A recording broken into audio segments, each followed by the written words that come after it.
हमारे पास संसाधन सीमित थे। तब हम कहीं सरकार में भी नहीं थे, लेकिन हमारी पार्टी लोगों की सेवा के लिए समर्पित रही। चाहे आपदा हो या समाज में कोई सकारात्मक बदलाव हो, हर जगह हमारे कार्यकर्ता सेवा भाव से जनता के बीच उपस्थित रहे। इसी सेवा भाव के कारण लोगों का बीजेपी पर विश्वास बढ़ता चला गया। साथियों, हम सभी सन 1984 का वो दौर भूल नहीं सकते, जब कांग्रेस ने रिकॉर्ड सीटें जीती थी। लेकिन देश की जनता देख रही थी कि कैसे कांग्रेस सत्ता हासिल करके उसके साथ विश्वासघात कर रही है। ऐसे में देश के लोगों का भाजपा पर भरोसा दिनों दिन बढ़ता रहा। भाजपा धीरे धीरे चुनाव जीतने लगी थी और हमारे आने से देश की राजनीति में दो धाराएं बहुत स्पष्ट हो गई। एक धारा बनी सत्ता आधारित राजनीति की, तो दूसरी धारा बनी सेवा आधारित राजनीति की। सत्ता को प्राथमिकता देने वाली राजनीति का धीरे धीरे पतन होने लगा और सेवा भाव वाली राजनीति को धीरे धीरे लोगों का भारी समर्थन मिलने लगा। आज हमें इस बात पर गर्व है कि हमने अपने आचरण से भारत की राजनीति में एक नया सिद्धांत स्थापित किया है। राष्ट्र प्रथम का सिद्धांत, राष्ट्रीय एकता, राष्ट्रहित, सर्वोपरि, ये हमारी पहचान बन गई है।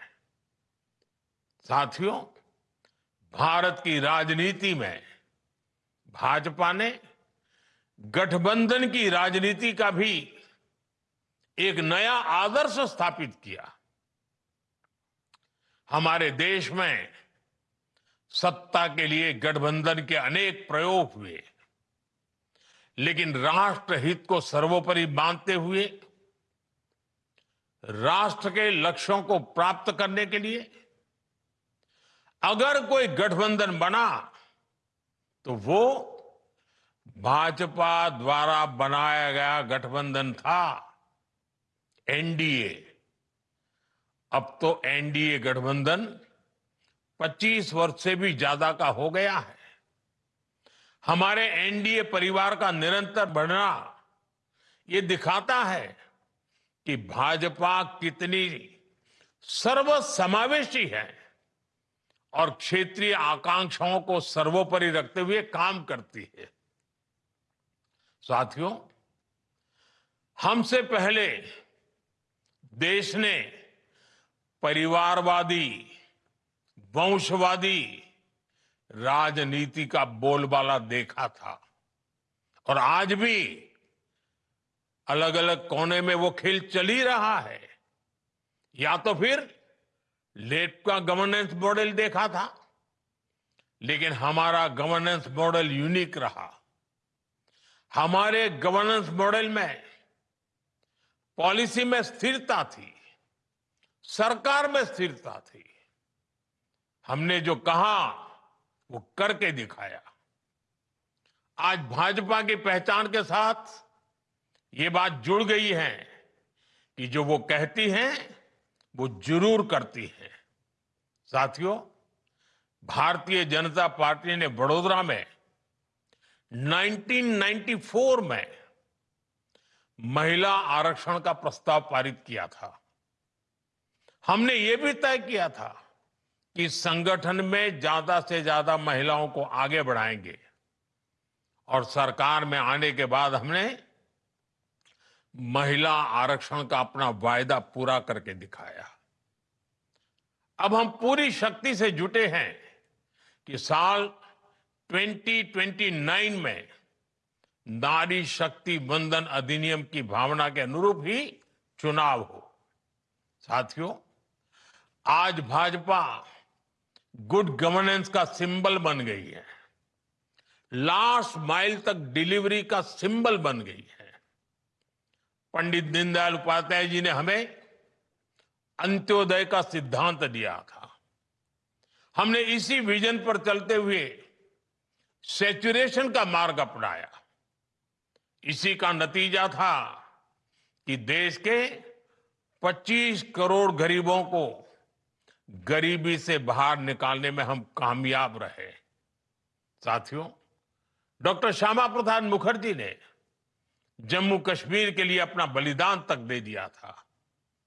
दशकों से जम्मू कश्मीर में अनुच्छेद 370 देश की संवैधानिक एकता और अखंडता के लिए एक चुनौती बना हुआ था, एक दीवार खड़ी कर दी गई थी। उस समय कश्मीर से 370 को खत्म करना, इसे पूरी तरह से असंभव माना जाता था, नामुमकिन माना जाता था।